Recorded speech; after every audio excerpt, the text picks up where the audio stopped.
Ketanji Brown Jackson, first Black woman on the United States Supreme Court. Who is America's newest Supreme Court Justice? You may be surprised that Ketanji Brown could have been the smart girl sitting next to you in class. She grew up like lots of regular Americans, the happy, smiling, and kind classmate everybody liked. Ketanji was born in Washington, D.C. in 1970, where her parents, Johnny and Ellery Brown, were teachers. After she was born, they returned to Miami, Florida, where Mr. Brown entered the University of Miami Law School. Ketanji and her brother, Ketanji, grew up there. The 70s were times of social unrest in America, with protests in Washington, D.C. and across the country, and in Miami, many Cubans settling there seeking freedom and protection. Johnny and Ellery Brown were both Miami natives, raised in the Jim Crow South, and attended segregated primary schools. They graduated from historically Black universities and set out to teach in Washington, D.C. Like many Black parents, they were adamant about modeling success values before their children. Johnny Brown graduated from North Carolina Central University in 1968. After graduating from law school, Mr. Brown practiced, and in 1983, he worked as an attorney for the Miami-Dade County School Board until 2005. Ellery Brown, now retired, was principal of the acclaimed New World School of Arts in Miami until 2006. Ketanji, the only sibling of Ketanji, was born when she was 10 years old. He graduated from Howard University and then accepted a position as an undercover narcotics recovery officer on the Baltimore City Police Force. Law enforcement was no strange occupation in this family, with relatives on several forces.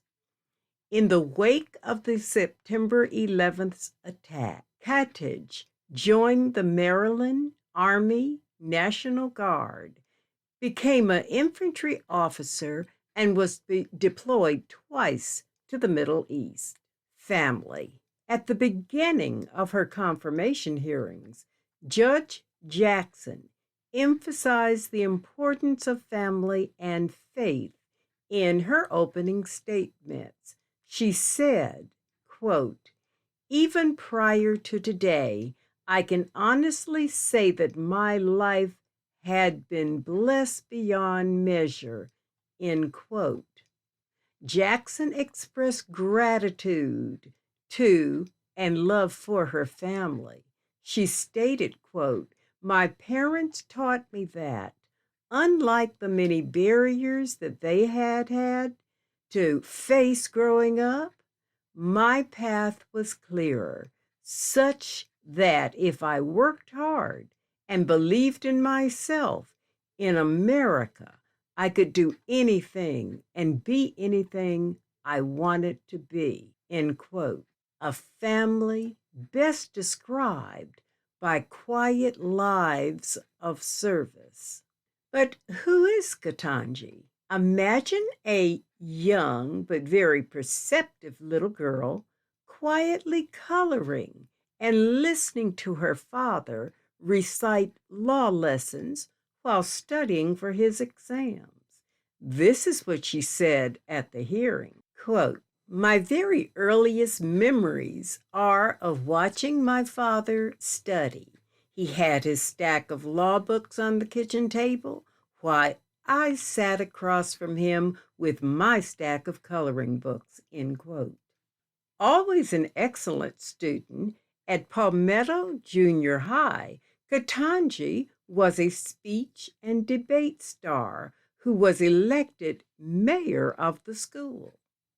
At the prestigious Miami Palmetto Senior High School, she was elected student body president, again excelling on the high school debate team. Stephen Rosenthal, a close friend who knew her from seventh grade as a member of the debate team, said, quote, "She was one of the, if not the, shining star on the team," end quote.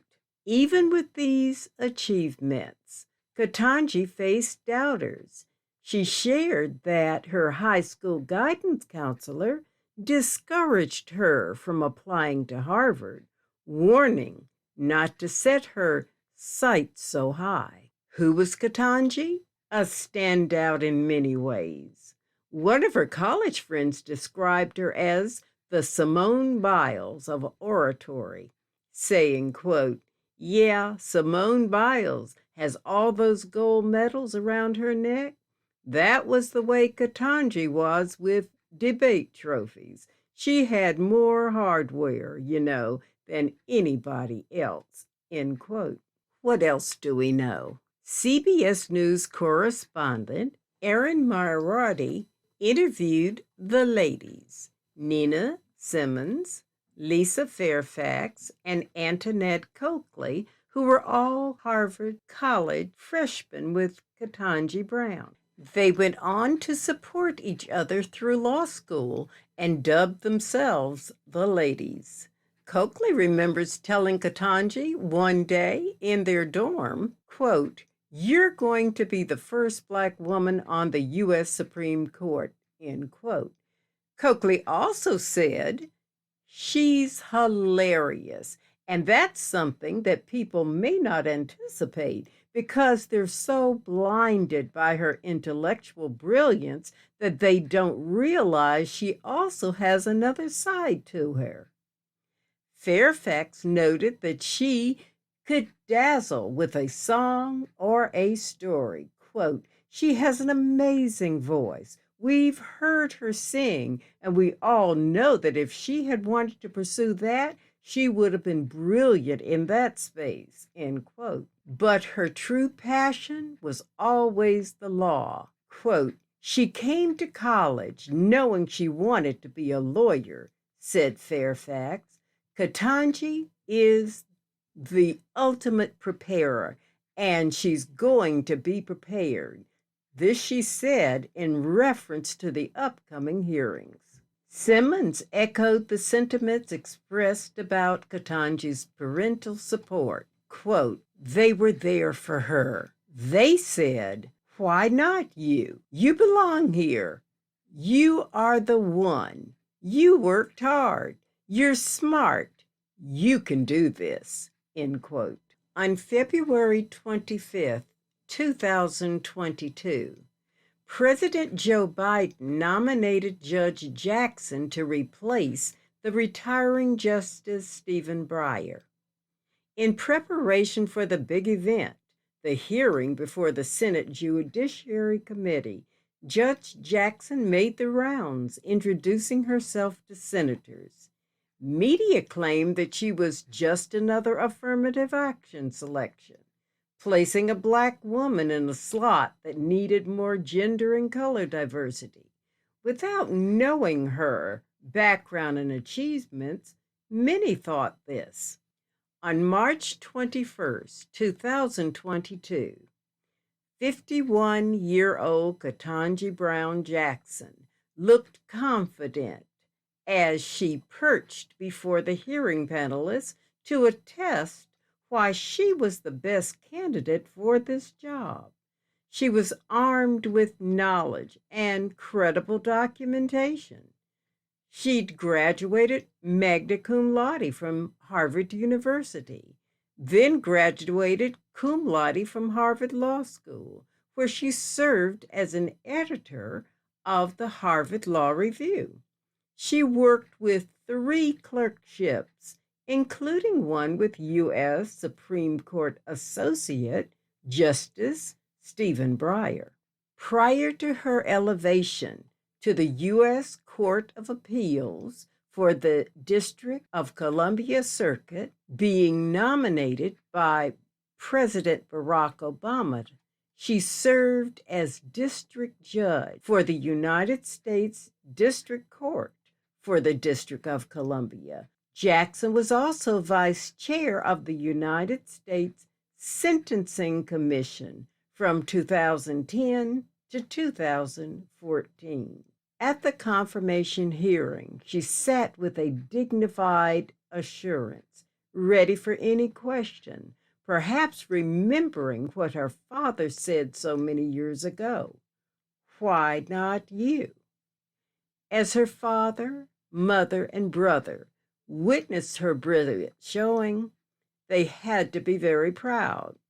Also there was her husband, Dr. Patrick G. Jackson, and their daughters, cheering her on. Jackson won confirmation to succeed Justice Breyer. On June 30th, 2022, history was made. Justice Breyer officiated at the swearing-in of Justice Ketanji Brown Jackson as the first Black woman and the first federal public defender to serve on the United States Supreme Court. Now we know who she is. What do others think of Judge Jackson? The Fraternal Order of Police wrote that, from our analysis of Judge Jackson's record and some of her cases, we believe she has considered the facts and applied the law consistently and fairly on a range of issues. There is little doubt that she has the temperament, intellect, legal experience, and family background in law enforcement to have earned this appointment.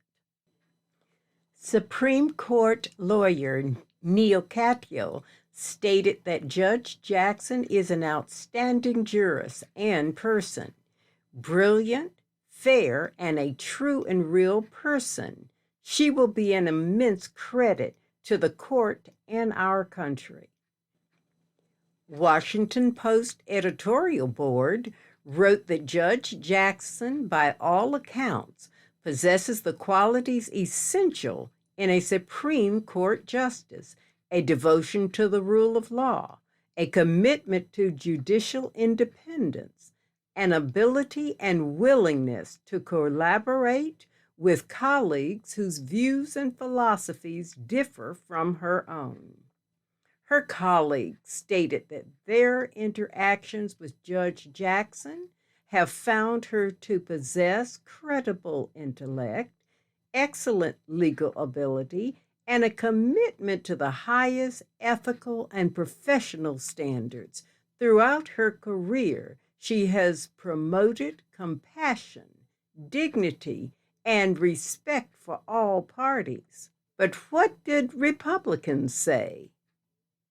As lawyers and others who have served in appointed positions in Republican administrations or hold conservative political and legal views, rewrite to urge the speedy confirmation of Judge Ketanji Brown Jackson to serve on the Supreme Court. Many of us know her personally, have appeared before her, or have served in legal organizations with her.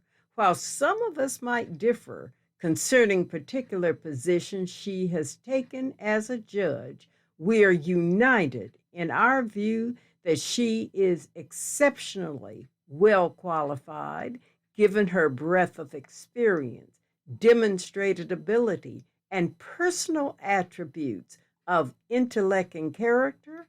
Indeed, we think that her confirmation on consistent basis would strengthen the court and the nation in important ways. There you have it, Ketanji Brown Jackson, American. When President Joe Biden introduced her as his nominee for the United States Supreme Court, Judge Ketanji Brown Jackson said, quote, "I can only hope that my life and career, my love of this country and the Constitution will inspire future generations of America," end quote.